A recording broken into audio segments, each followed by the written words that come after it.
trois invités avec nous chaque soir pour décrypter les mouvements de la planète marché. Olivier Ringard est avec nous en plateau, le directeur des investissements de Neuflize OBC. Bonsoir Olivier. Bonsoir. Merci d'être là. L'autre Olivier du jour, Olivier de Béranger, est avec nous également en plateau. Bonsoir Olivier. Bonsoir Grégoire. D'être le directeur de la gestion de la financière de l'Échiquier. Et à distance, avec nous depuis la Suisse en visioconférence, Stéphane Barbier de la Serre, stratégiste global macro chez Macor Capital Markets. Bonjour et bienvenue Stéphane.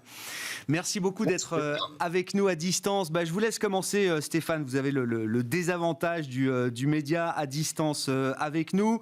Est-ce que la peur a disparu sur les marchés? Le VIX est revenu depuis plusieurs séances sous le niveau des 20 et revenant ainsi sur les niveaux qui prévalaient avant la pandémie, avant le choc pandémique sur les marchés. Le VIX, l'indice de la peur qui mesure la volatilité du marché américain. Tous les indices boursiers marquent des plus hauts historiques, même le stock 600 en Europe. La collecte actions, en tout cas dans les fonds actions globaux, n'a jamais été aussi importante en quelques mois. En quelques mois, on a collecté autant qu'en une décennie sur les fonds actions globaux. Est-ce que tout va bien, Stéphane ? Alors, vous parlez du VIX, mais je pense que c'est un très bon vecteur d'analyse. Il y a deux manières de voir le VIX, qui, comme vous le savez, a le nom redoutable d'indice de la peur. Si vous avez une vision vert à moitié plein, vous direz que le VIX traduit encore une certaine forme de prudence, au fond, puisque finalement, la dernière fois qu'on était sur des niveaux de marché comparables, il était plutôt aux alentours des 10-12. Ou alors vous pouvez avoir un raisonnement de verre à moitié vide et dire au fond il était au-dessus des 20 et donc qu'est-ce qu'il faut retenir? Moi je crois qu'effectivement on est dans un climat d'euphorie et qu'on commence à sentir probablement des signes de complaisance ici ou là. On observe cette semaine que vous avez à la fois les taux qui baissent et les actions qui se tiennent globalement bien, avec des distinguos sectoriels importants dont on reparlera. Mais attention de ne pas tomber dans le rallye de tout. Pour autant, vous voyez, là encore, j'en reviens au VIX, qui me paraît vraiment être... Et vous mettez l'accent dessus avec beaucoup de pertinence, Grégoire. Probablement l'axe le plus intéressant aujourd'hui à observer. Moi, je crois que le VIX va aller nettement plus bas. On a un objectif chez Macor à 13,50 assez rapidement. Donc, vous voyez, ça laisse encore du grain à moudre pour des raisonnements, j'ai envie de dire, constructifs. Sachant que il faut là encore garder raison, on ne va pas monter à ce rythme éternellement. Mais là encore, si vous regardez le CAC 40, votre intervenant en parlait également, on est encore très très loin des plus hauts, comme on est très très loin des plus hauts sur l'Eurostock 50, et je ne parle même pas des marchés espagnols ou portugais. Il y a encore beaucoup de grains à moudre, je crois, mais davantage sur les actions européennes que les actions émergentes ou américaines pour différents égards. Bon. Voilà. Euphorie, le mot a été lâché, petit tour de table, Olivier de Béranger, avec le VIX effectivement qui essaye de nous apporter des éléments sur le niveau de complaisance des marchés. Est-ce que vous êtes à l'aise avec la situation actuelle ou est-ce que c'est une situation qui mérite un peu plus de prudence, au moins à court terme ? Je vais peut-être dire quelque chose d'un peu original, c'est que le VIX était beaucoup trop cher. Avec le VIX, qu'est-ce que c'est ? C'est la volatilité attendue par les intervenants qu'on extrait du prix des options qui servent à couvrir les portefeuilles sur le marché américain. Et depuis, on va dire, mi-novembre, la volatilité réalisée, et pas la volatilité anticipée, était beaucoup plus près de 12-13% que des 20, 22, 23 qu'on a connus sur le VIX.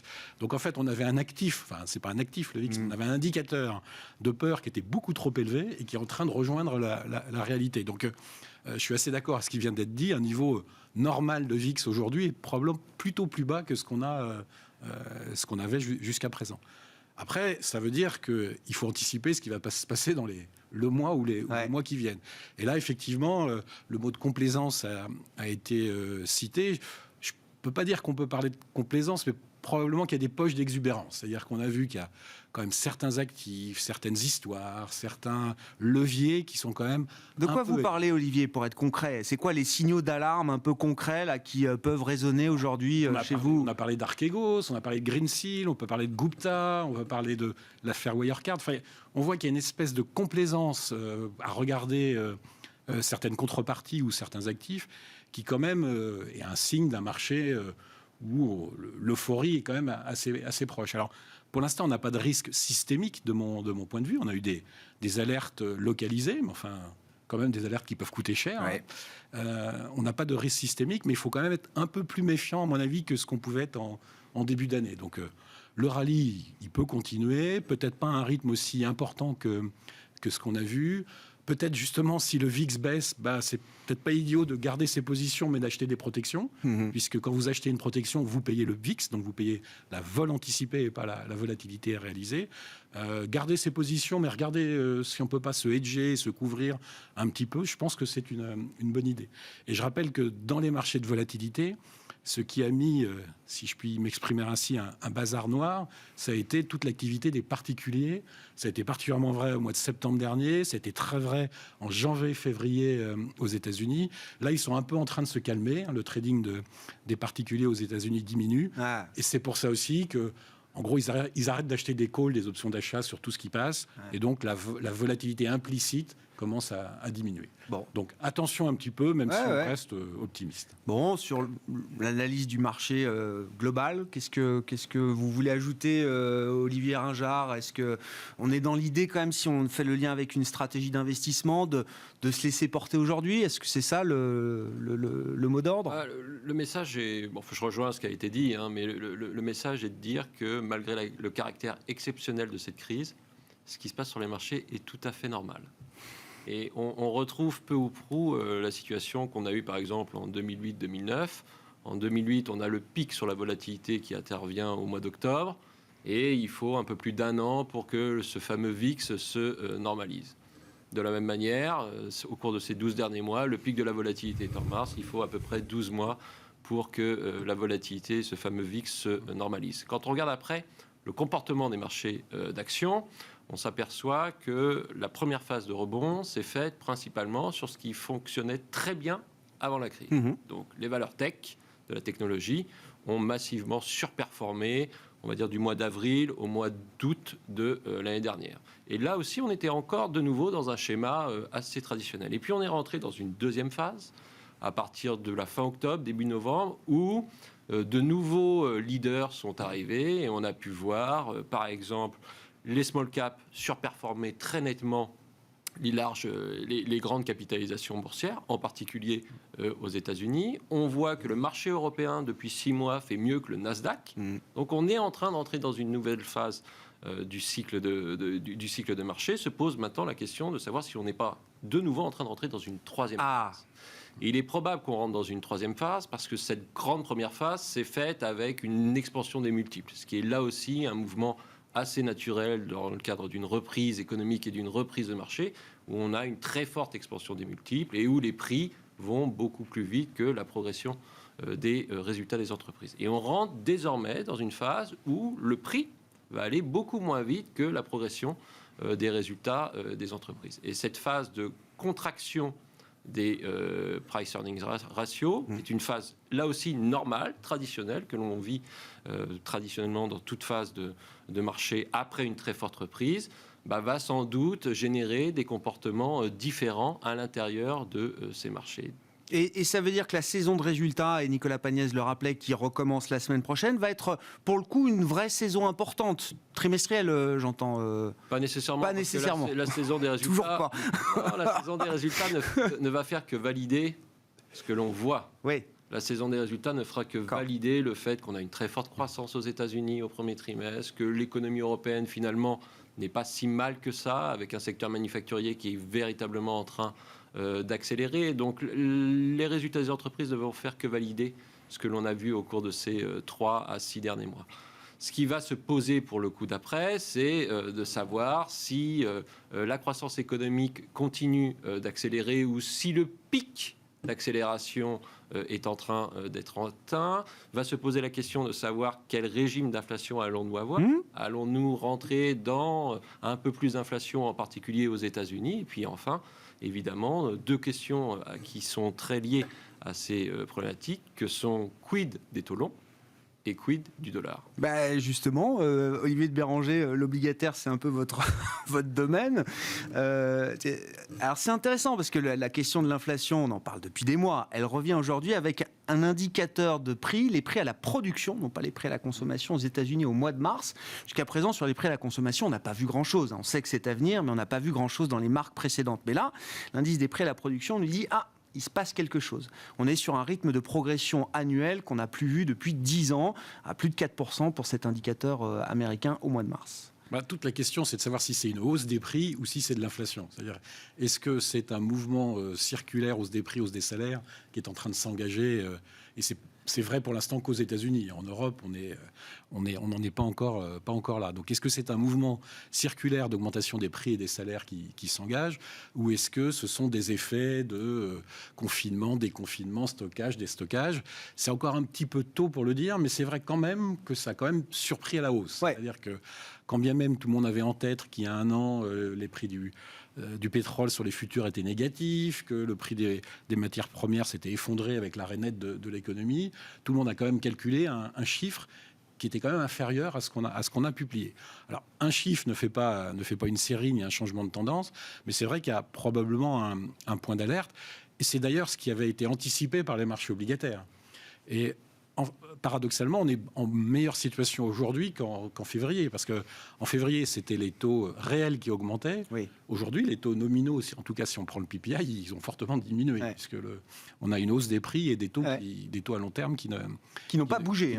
Ouais. Donc, ce qui est toujours inquiétant pour les marchés de taux d'intérêt, c'est quand les hausses de taux d'intérêt sont drivées par des hausses des taux réels. Ouais. C'est-à-dire qu'on a une vraie crainte dans le marché obligataire d'un emballement prix-salaire. Pour l'instant, on n'est pas encore là aux États-Unis, mais franchement, c'est un point d'attention qu'on avait peut-être du mal à imaginer il y a encore quelques semaines. À 1,65, 1,75 sur le 10 ans américain, on est monté un peu au-delà de 1,75, mais aujourd'hui on est plus proche de 1,65. Qu'est-ce qu'on a déjà anticipé? Est-ce qu'on a déjà vu peut-être le pic des anticipations d'inflation dans le marché pour cette année, en tout cas C'est pour ça que ce seront les chiffres, à mon avis, de mai et juin qui seront importants. C'est-à-dire que après le pic de l'effet de base de l'année dernière, est-ce qu'on revient aux 1,52% dont on avait l'habitude sur les prix qui enlèvent l'énergie et l'alimentation, en gros tout ce qui est très volatile, ou pas? Moi, je pense que pour l'instant, on a peu d'informations sur ça. Je continue de penser que c'est plutôt une hausse des prix de certains produits qui sont en manque. On a parlé des semi-conducteurs. Je pense que vous avez entendu parler des sachets de ketchup, ou même des dérailleurs de bicyclettes. Mais ce qui est vrai, c'est que pour l'instant, c'est quand même très localisé. En Europe, on est dans une situation pour l'instant qui est très différente. On a juste l'impression qu'enfin, on est en train de quitter la zone dangereuse de la déflation potentielle. Mais on n'est pas encore dans une zone où on peut craindre l'inflation. Il n'y a qu'à regarder le nombre de chômeurs pour se dire que l'engrenage prix-salaire est quand même très loin de nous. Ouais. 1,65 sur le 10 ans américain, c'est vrai qu'à 1,70, 1,75, tout le monde visait 2. Est-ce que 2, ça reste un objectif légitime pour cette année? Encore une fois, sur le cas américain, Olivier Ringard.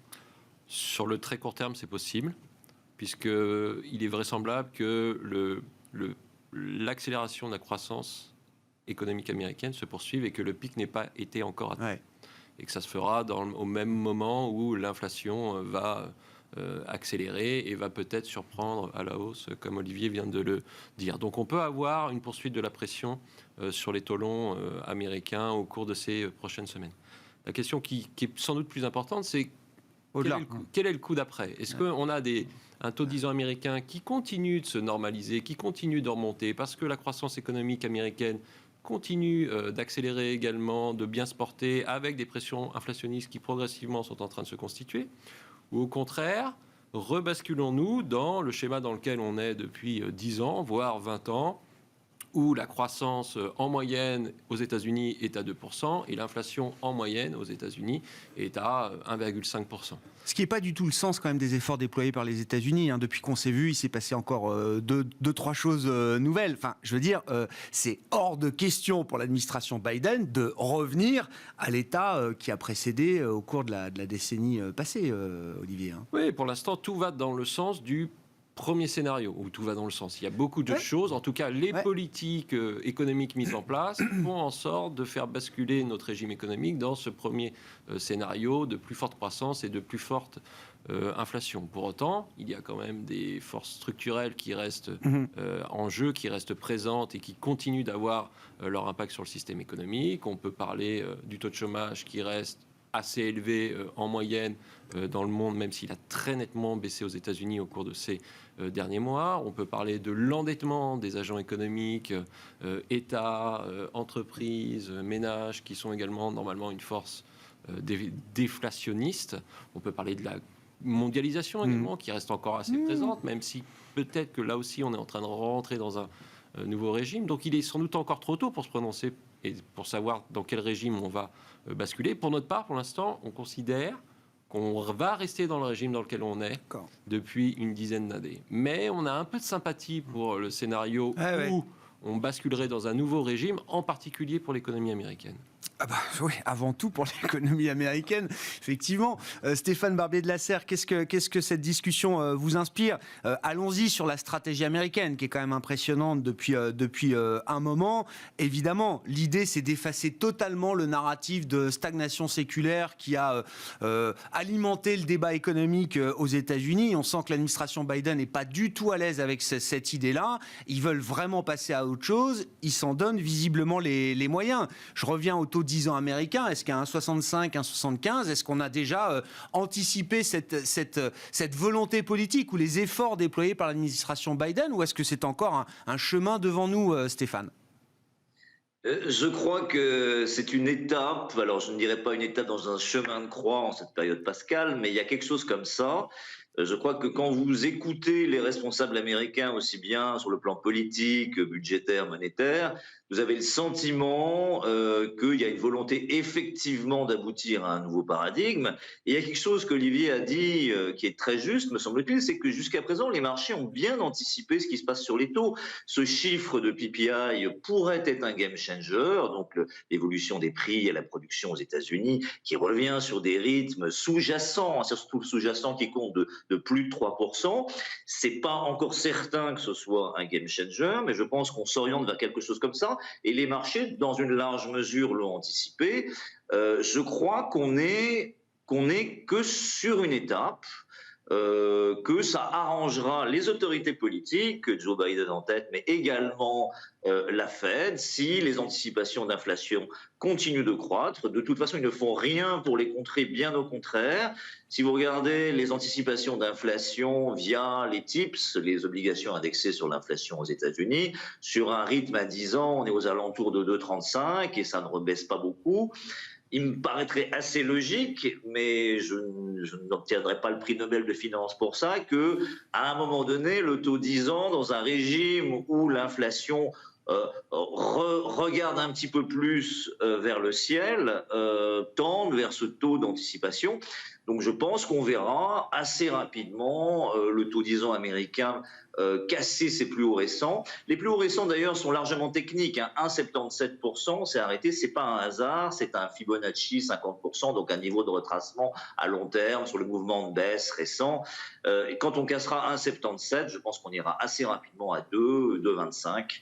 Et après, on verra. Mais pour l'instant, effectivement, les marchés ont bien anticipé et je pense vont être encouragés dans leurs anticipations par le chiffre d'aujourd'hui qui est important, me semble-t-il. Effectivement, bon, les marchés ont assez peu bougé là-dessus, les marchés obligataires, mais on verra effectivement dans les prochains jours comment est-ce que la dynamique peut éventuellement reprendre.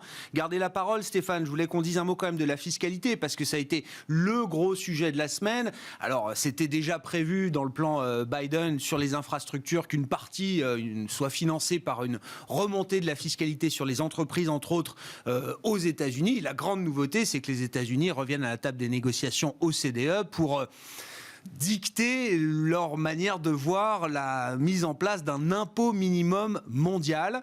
Je précise qu'au passage, au cours de cette semaine, le Nasdaq a pris 4%. Et quand même, quand on parle de taxation au niveau mondial, il y a quand même un secteur qui est principalement visé, c'est les GAFAM et la tech américaine en l'occurrence. Comment est-ce que vous regardez cette nouvelle donne fiscale, Stéphane ? Alors, il y a deux choses, et vous le laissez pressentir dans votre question, vous laissez augurer de mes réponses, si j'ose dire, habilement. Mais la performance des technologiques, cette semaine, elle doit, à mon avis, autant à, si vous voulez, une espèce de phénomène que j'appellerais la revanche des losers sur les winners. C'est-à-dire que si vous regardez les winners, entre guillemets, du trimestre précédent, eh bien, cette semaine, donc en ce début de trimestre, tout ce qui avait gagné au trimestre précédent a sous-performé, et tout ce qui avait sous-performé au trimestre précédent, technologique en tête, a sous-performé. Mais vous avez également l'or qui a surperformé, vous avez également le franc suisse, le yen, vous voyez. Donc voilà, donc à très court terme, il faut garder cette optique-là. Maintenant, si on se projette de manière beaucoup plus, j'ai envie de dire, j'ose pas dire macro-prudentiel, mais il y a quelque chose comme ça. Si effectivement on arrive à un régime de taxation minimale sur les grandes entreprises mondiales, c'est pas bon du tout pour les technologiques. Et de toute façon, je crois, là encore, que si on se replace dans un scénario global qui est plutôt, là encore, à une persistance des anticipations d'inflation, vous avez envie d'être long de titres qui sont plutôt pas avec des gros PE et pas avec des niveaux de valorisation extrêmement élevés. Hein, sans avoir fait beaucoup de mathématiques, je pense que tout le monde va comprendre ça, pas besoin d'avoir fait Polytechnique.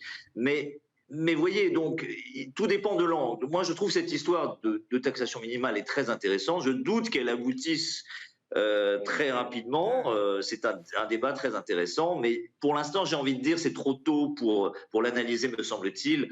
Et je crois qu'il faut plutôt garder l'angle actuariel, et cet angle actuariel vous incite plutôt à toujours regarder avec les yeux de Rodrigue pour Chimène ou de Chimène pour Rodrigue le value plutôt que le momentum, et les cycliques plutôt que les valeurs très valorisées. Bon, Voilà. très clair. Sur la question de la fiscalité, alors je ne sais pas, c'est un gros sujet évidemment ouvert. On a l'impression que les États-Unis prennent tout l'OCDE de court là, en se remettant autour de la table des négociations sur cette partie mondiale, hein, j'entends. Bah, la France Olivier, la France en a rêvé, Joe Biden, sans vouloir le faire. Ça me fait penser à plusieurs choses. La première, c'est d'abord quel track record pour Joe Biden. Il a 78 ans, ça fait 78 jours hier qu'il a été investi entre le plan de relance, les infrastructures, la hausse d'impôts potentiels. Il y a un plan qui arrive d'ailleurs sur l'éducation et la santé. Ah oui. D'ici un mois ou deux. C'est quand même un track record incroyable. D'une lisibilité, d'une cohérence impressionnante. La deuxième réflexion, je disais, la France en a rêvé, les États-Unis l'ont fait. Pourquoi est-ce que la France voulait 12,5 de taux minimum ? C'est parce que c'est le taux minimum en Irlande. Ouais. Donc, est-ce que Joe Biden va arriver à unifier les impôts en Europe, ce qui serait quand même quelque chose d'assez extraordinaire. Donc, quand même, ce sujet, il montre à quel point, en fait, les Européens sont lents à décider, et à quel point, avec une volonté politique, on dit c'est comme ça et c'est pas autrement, et on va à la table de négociation. Donc ça, c'est ma deuxième remarque. Sur l'impact sur les valorisations des technologiques, quand on regarde les secteurs les plus impactés potentiellement, c'est effectivement les technos et la santé. Oui. C'est les deux secteurs qui ont l'air, aux États-Unis, d'avoir des taux d'imposition moyens qui sont, on va dire, entre 12 et 15. Passer à 21... Bon, c'est jamais agréable, mais c'est pas non plus, ça les met pas à terre. Que sur 100 de résultats avant impôt, au lieu de vous rester 88, il va vous rester un peu moins, 80, d'accord. C'est pas dramatique. C'est important, forcément ça a un impact sur les valorisations de ces secteurs-là, mais en tout cas pour tous les secteurs qui peuvent pas délocaliser, les taux d'imposition moyens sont pas très loin des 20-22%. Donc en fait la remontée des impôts domestiques à 28 ou d'un impôt minimal mondial à 21, pour l'instant c'est très difficile de calculer l'impact exact. Je crois que tout le monde est en train de faire tourner des tableurs dans tous les sens pour voir à peu près ce que ça va donner. Mais ce que j'en retiens quand même, c'est une leçon de détermination politique assez incroyable. C'est-à-dire que Moi, quand même, je ne veux pas répéter une deuxième fois. Si, vous avez le droit. Je viens de dire, mais si jamais les États-Unis arrivent à unifier le taux d'impôt minimal en Irlande sur le taux moyen européen, alors là, je dis chapeau. Parce qu'en plus, ils proposent 21%. C'est-à-dire Bien que sûr, le c'est maire, 21%. la France, c'est 10-12. Hein, c'est ça, voilà, 12-5, comme vous disiez. C'est l'Irlande. Et c'est pour ça que c'était 12,5. Alors, je sais bien que Joe Biden, je crois, a 8 de ses arrière-grands-parents qui sont irlandais, mais quand même, c'est une réussite. Bon, tour de force américain. Est-ce que tout le monde a y gagné quand même sur cette histoire d'imposition minimum mondiale? Est-ce que c'est avant tout un super coup pour les États-Unis, qui évite évidemment que leur corporate américain court-circuite la fiscalité américaine en les traquant où qu'ils soient dans le monde? Olivier Ringard. De toute façon, ça pouvait venir que des États-Unis, ce mouvement-là. C'est la première économie mondiale. Donc à partir de là, le mouvement de remontée du taux d'imposition sur les entreprises ne pouvait venir que des États-Unis. Et toute volonté européenne ou d'un autre pays émergent ou d'un pays au sein de l'Europe aurait été vaine et n'aurait pas suffi à avoir le résultat, à produire un résultat d'une grande ampleur. Donc ça vient des États-Unis. Il est possible, pour ne pas dire probable, que ça se réalise, compte tenu du poids économique de l'économie américaine. Qu'est-ce que ça signifie ensuite sur les marchés financiers? Effectivement, ça vient d'être dit, ça va avoir un impact sur la croissance des bénéfices des entreprises. Donc ça va avoir un impact immédiat en 2022, probablement sur la valorisation des entreprises, puisqu'on aura une croissance des bénéfices des entreprises qui sera sans doute bien moindre que ce que nous anticipons aujourd'hui. Donc ça peut peser un peu sur les marchés financiers. Est-ce que ça peut pour autant remettre en cause les dynamiques qui sont en cours? Non, aussi longtemps qu'il y aura de la croissance. Bon, un mot de l'Europe, il nous reste 12 minutes. Isabelle Schnabel, membre allemande du directoire de la Banque Centrale Européenne, s'exprimait dans Der Spiegel aujourd'hui. Interview donc d'Isabelle Schnabel, au cours de laquelle elle estime que, alors elle fait référence à la décision de la Cour constitutionnelle de Karlsruhe, qu'elle ne souhaite pas commenter, mais qu'elle constate. Donc Karlsruhe bloque pour l'instant la ratification du fonds de relance européen, le Recovery Fund, le temps d'étudier des recours qui ont été déposés. Isabelle Schnabel estime que ce serait un désastre économique si le déploiement du Recovery Fund était reporté indéfiniment. Est-ce que ce serait un désastre économique pour la zone euro, Olivier Ringard? Ce serait sans doute, alors par rapport au 78, là on est au, je sais plus, 300 et quelques jours après la signature du plan. C'était le 18 mai 2020, l'annonce en tout cas, le signal politique Macron-Merkel, c'était le 18 mai 2020, ratifié je crois en juillet après par le Conseil. Malheureusement, il n'a pas été exécuté. Alors, si c'est un plan de relance, on peut dire aussi que le plan de relance de Biden, il n'est pas non plus exécuté aujourd'hui. Si on essaye de comparer... Les chèques sont arrivés quand même pour partie. Oui, mais là, c'est le plan de soutien, c'est le rescue. Bien sûr. Oui. Nous aussi, c'est le plan de rescue. Non, mais si on te comparer ce qui est comparable, le Recovery Fund, pour moi, c'est plus quand même le plan de... Oui, infrastructure. Voilà, ça correspond plutôt à... plan de relance par les infrastructures. Bref, je vous laisse continuer, Olivier. Non, mais pour revenir au sujet, ça serait sans doute pas un désastre économique, mais ça serait un gros problème politique et un gros problème en termes de signal donné par les autorités européennes, puisque lorsque ce plan a été conclu l'année dernière, un certain nombre d'observateurs considéraient que ce plan était un renforcement très important de la zone euro, puisqu'il participait à créer un embryon de dette européenne et donc il favorisait la renormalisation des primes de risque observées sur les marchés de taux d'intérêt. Et on a pu voir par exemple que le taux 10 ans italien, espagnol, portugais a reconvergé tranquillement vers les taux français et les taux allemands.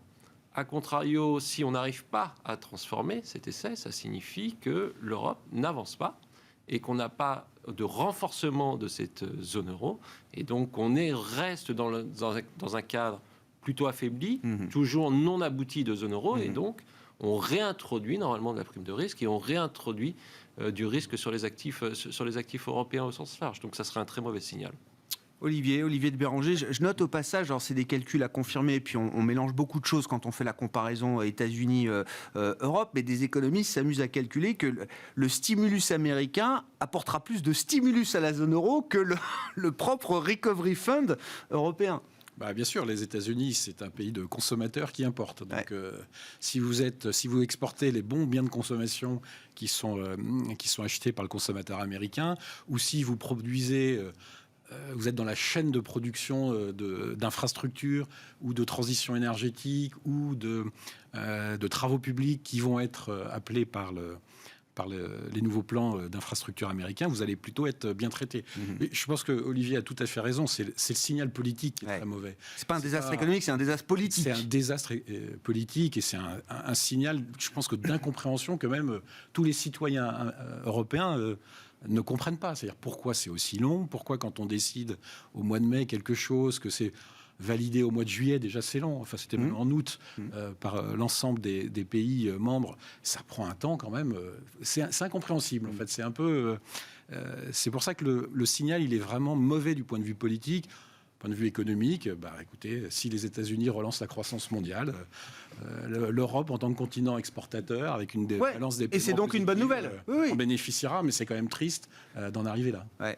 Stéphane Barbier de la Serre, qu'est-ce que la situation européenne vous inspire et notamment sur le plan de l'investissement? Je retiens que vous restez plutôt pro-value, entre guillemets, dans cet environnement global. Pour autant, et on en discute depuis le début, on voit bien les perspectives américaines et européennes qui sont en train de diverger avec un écart croissant, annonce après annonce. Alors, les indices européens, enfin le stock 600 est au plus haut. Est-ce que ça veut dire qu'il y a encore une histoire boursière européenne intéressante, ou est-ce que les perspectives, à un moment, sont une force de rappel un peu douloureuse? C'est toujours, vous savez, Grégoire, cette histoire des mauvaises nouvelles qui sont des bonnes nouvelles d'un point de vue boursier. Et là, le fait est, je détesterais l'idée de tirer sur une ambulance, surtout cette semaine d'un point de vue institutionnel européen, mais dire que l'Europe ressort affaiblie des 18 derniers mois serait, je dirais, relèverait de la litote la plus cruelle. Mais c'est précisément pour ça que, d'une certaine manière, je préfère être investi sur les actions européennes aujourd'hui qu'américaines, parce que ce différentiel me paraît voué, vous voyez, ce que je veux dire un peu perversement, c'est une méthode qui a fait ses preuves sur les marchés, à se combler d'une manière ou d'une autre, que ça vienne de la force économique du plan Overlord développé par les Américains dans tous les domaines, ou que ça vienne d'un rebond plus ou moins hypothétique de la dynamique européenne qu'on attend et qu'on espère tous quelque part. Mais vous voyez, et d'ailleurs les actions européennes, on le note, continuent de surperformer légèrement certes, alors un petit peu moins si on ajuste du dollar, mais le marché croit à ça, et le marché d'une manière générale s'est pas tellement trompé ces derniers temps, donc il attend un rebond européen. Je serais étonné que, vu la cacophonie récente et la multiplication, je dirais, des errements, on ne l'est pas en fait. Et si ça arrive, eh bien, vous serez content d'avoir des actions européennes, je crois, par rapport au reste du monde. Et c'est un peu paradoxal, je le reconnais, c'est un peu jésuite. Ouais, mais ça veut dire vous attendez, il y a quand même l'idée d'un réveil. C'est sous la pression que l'Europe se remet en marche d'une certaine manière, Stéphane. Je me demande si l'Europe, c'est pas un peu comme la France, vous voyez, je ne sais plus qui disait aujourd'hui, en Europe, il n'y a pas d'évolution, il n'y a que des révolutions. Enfin, en France, vous voyez, si on regarde l'histoire de France, c'est vrai que c'est ce qui s'est passé. Voilà, je pense qu'à un moment donné, l'Europe devra reprendre les choses en main, parce que elle sort perdante d'un point de vue institutionnel, et elle n'a pas vocation à le rester. Il n'y a aucune, me semble-t-il, comment dire, fatalité d'une incapacité européenne à faire face aux différents défis sanitaires, institutionnels, économiques. Et donc je suis, et vu de Suisse, là encore, paradoxalement relativement optimiste, mais voilà, je ne sais pas nécessairement vous le prouver à l'instant T. Mais pour l'instant, le marché y croit en tout cas. Oui, non, mais c'est sûr que pour l'instant, les actions européennes ne déméritent pas, loin de là, justement. Petit tour de table sur cette question, Olivier de Béranger. J'allais dire, il y a un an, tout le monde était un peu dans la même situation. C'était ce qui faisait l'intérêt aussi de cette crise, d'une certaine manière. Un an après, on voit que c'est plus le cas. Et pour autant, nos actions, elles se portent bien, néanmoins. Oui, bien sûr. D'abord parce qu'on est une zone exportateur. Vous l'avez rappelé. Le rebond rapide de la Chine et de la zone Asie a aidé beaucoup l'Allemagne. Le plan américain va nous soutenir. Quand effectivement on cherche des actions cycle et value, c'est plutôt en Europe au Japon qu'on les trouve. Tout à l'heure, je parlais de poches d'exubérance. On peut quand même en trouver dans le marché européen cyclique value. Vous savez qu'il y a quand même des titres cyclique value qui sont au plus haut historique. Ouais. Il y a des secteurs qui sont au plus haut historique. Si vous prenez par exemple le secteur travel and leisure, les voyages et le loisir, vous êtes au plus haut historique. Ouais. Au moment de mars 2020, vous aviez retrouvé les niveaux de 1995. Aujourd'hui, vous êtes au plus haut historique. Donc, croire que dans les 2 ans qui viennent, hôteliers, voyagistes, compagnies aériennes, hôtels et autres vont faire le meilleur résultat qu'ils aient jamais fait de l'histoire, moi j'ai un petit doute quand même. Donc il y a quand même des endroits où le marché n'a pas tout à fait raison. Enfin, en tout cas, anticipe des choses. On peut en douter. C'est un peu le scénario ciel bleu quand même sur certains secteurs. Après, il y en a d'autres. Par exemple, le secteur bancaire, qui est toujours un secteur très... qui a rebondi, quasiment doublé depuis les points bas d'octobre, qui est pas excessivement cher. Donc il y a encore des... Vous êtes constructif toujours sur le secteur bancaire depuis des mois. Donc, depuis le mois de septembre. Depuis le mois de septembre, le lancement de l'émission, voilà. Je me souviens très bien, on en parlait avec vous ici même. On a doublé, en gros, depuis ce temps-là, et on est toujours positif parce que c'est toujours pas cher. Ouais. En revanche, d'autres secteurs cycliques value commencent à être chers. Vous savez que Saint-Gobain est au plus haut historique. Ouais. Bon... Bien sûr, il y a la transition énergétique, bien sûr, mais si on se retrouve sur des croissances potentielles en Europe ou en France autour de 1,2, 1,4, comme c'est la prévision de Bercy, on en parlait avant l'émission, c'est difficile d'anticiper des croissances aussi fortes pour ces actifs-là. Oui, c'est ça, se dire qu'on va payer plus cher demain des valeurs cycliques par rapport à l'historique récent, c'est pas encore une évidence. Dans certains secteurs, oui. Ouais. En revanche, tactiquement, c'est vrai qu'il y a encore du chemin à faire. Donc, à mon avis, on va dire qu'on a fait les 2 tiers du chemin, disons, pour sortir un chiffre, sur le rattrapage du value par rapport à la croissance. Mais ça, c'est une question de valeur relative, c'est pas une question de valeur absolue. Bon, c'est vrai que vous citiez la perspective. Bercy a présenté ce programme de stabilité qui va être envoyé à Bruxelles. C'est l'exercice chaque année. Bon, 2025, retour à 1,4% de croissance. Non, mais c'était la question tout à l'heure américaine. Est-ce qu'on revient au schéma précédent ou est-ce que c'est une nouvelle histoire ? Là, c'est écrit en tout cas dans les prévisions qu'on envoie à Bruxelles. Tout à fait. Oui. Bon, et pour conclure avec vous, Olivier Rajard, je ne veux pas vous laisser sans voix comme ça. Non, mais cette nouvelle phase de marché, c'est ce que vous nous décriviez tout à l'heure. Et alors, est-ce qu'on est encore dans ce match croissance-value ? Vous disiez ce sera beaucoup plus sélectif. Est-ce que dans cette sélectivité, on a plutôt envie de regarder dans les valeurs cycliques encore décotées en Europe ? Ou est-ce que le match est beaucoup plus équilibré désormais ? Je pense qu'il faudra regarder dans les deux, en fait. Il faudra être plus sélectif, aussi bien du côté des valeurs de croissance que du côté des valeurs cycliques.